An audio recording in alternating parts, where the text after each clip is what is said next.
Hiya, this is Paolo. Thanks for tuning in. Today I wanted to talk to you about a product that I bought about a year and a half ago and that I really put through its paces during last year. It has surprised me on how well it worked, and it has become the most talked about piece of gear that I bought in a while.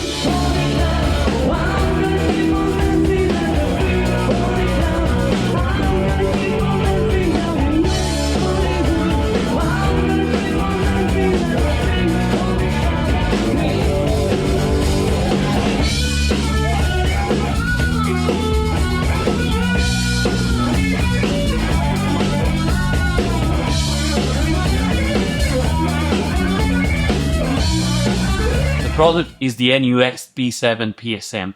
It's a catchy name, I know. This video is not sponsored, and neither they provided me with one. I just bought one because I needed a solution for wireless in-ear monitoring.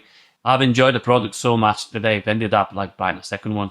I confess, I was one of those people that was very reluctant about moving to an in-ear monitor system. For the longest time, I was bringing my own floor monitor, but I realized that I was creating frictions in certain bands, even if I was bringing my own monitors. So I ended up buying some cheap KZ Pro from Amazon, and after that I came to the conclusion that I don't want to go back to not having in-ear monitors. They really improved my experience while playing guitar and using guitar modelers, and as a singer they're very much a godsend. The only real problem that I had was being tethered by a cable. You're probably familiar with one of these. If you get to a gig with in-ear monitors, they would most likely give you one of these. You put your headphones in here, this clips onto your belt.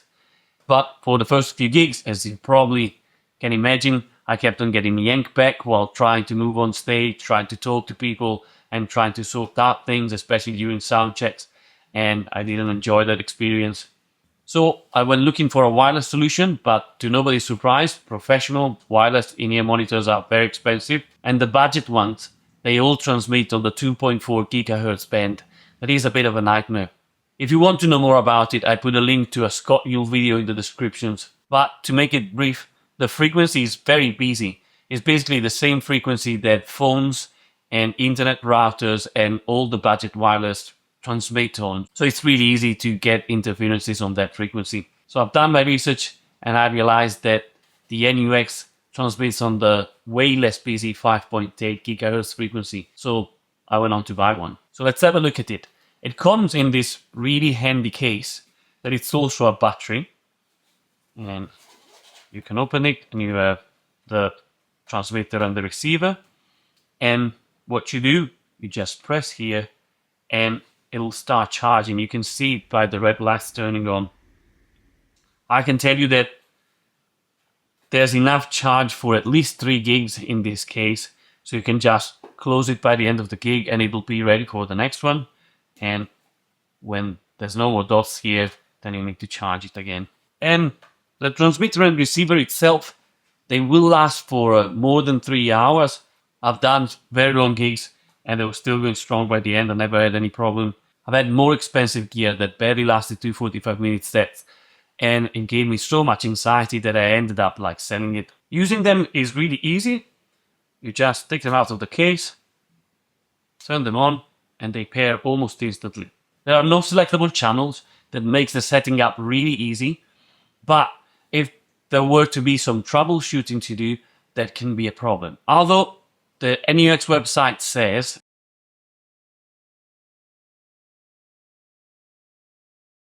I can confirm that in more than a year and probably more than 100 gigs, I've never had any problem. The only problem that I had is that for some reason the receiver turned off a couple of times, but the solution was really quick. I just had to press the power button and it was back and running in seconds.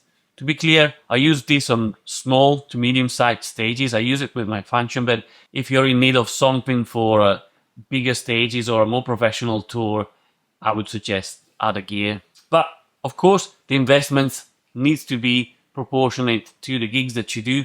So it's not worth to buy £1,000 of gear if it's going to take you 50 gigs to repay it. I think you need to be sensible and get something that is appropriate for the gigs you do. And this is how it's meant to be used. If you get given one of these, you just connect this where the headphones out is, and then you get the receiver, and you connect your headphones and you're good to go. Why is this the most talked about piece of gear that I bought in a while? Because singers love it, honestly. Anytime that I went to a gig and I gave a singer this instead of this, they were so happy. Because this is quite heavy, and if they put it on their fancy dress, it will crumple it, it will tear it down. And if they're trying to go to interact with the audience, this will keep them tethered or will yank them back.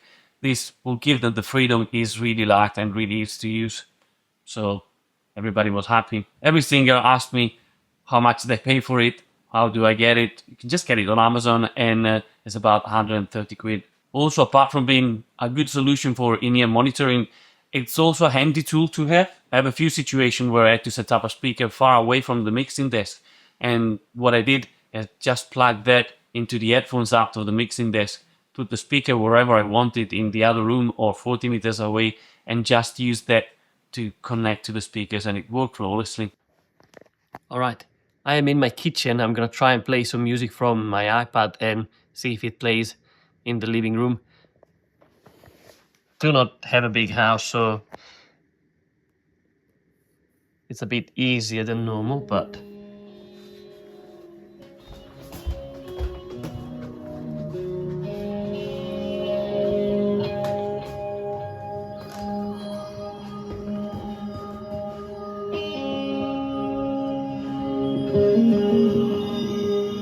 it works fine.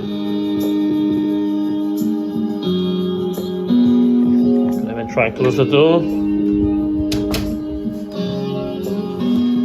Still working.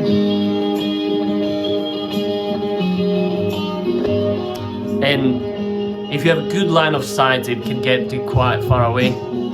I've also used it in my home studio. Sometimes home studios can be a bit cramped, and if you have your guitar cable, a microphone cable, and your headphones on, you can easily find yourself tangled. And so this is a good solution, especially because the latency is unnoticeable. Also in the studio,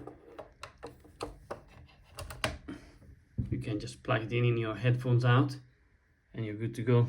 To give you an example of how reliable this is, I've used it at the same time as a Sennheiser XSWD that I use for my guitar, and while walking in the audience or away from the stage, the Sennheiser would cut off way earlier than this one. Actually, I never found how far away it takes to get this one to cut off.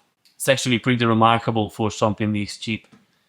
This is also a fairly handy headphones amplifier, so I can connect it directly to the output of my audio interface and monitor myself directly without having a dedicated headphone preamp. I highly recommend this if you're looking for a cheap and reliable solution for wireless in-ear monitor. It's also a handy little tool if you round sounds for your band or if you're a DJ. I'm also curious to know what you guys use for wireless in-ear monitor, and what problem have you encountered on gigs, and what piece of gear have you found that is very reliable. To conclude, remember to like and subscribe down here, and if you fancy supporting my channel, consider clicking the Buy Me a Coffee link in the description below. And see you for the next one. Bye!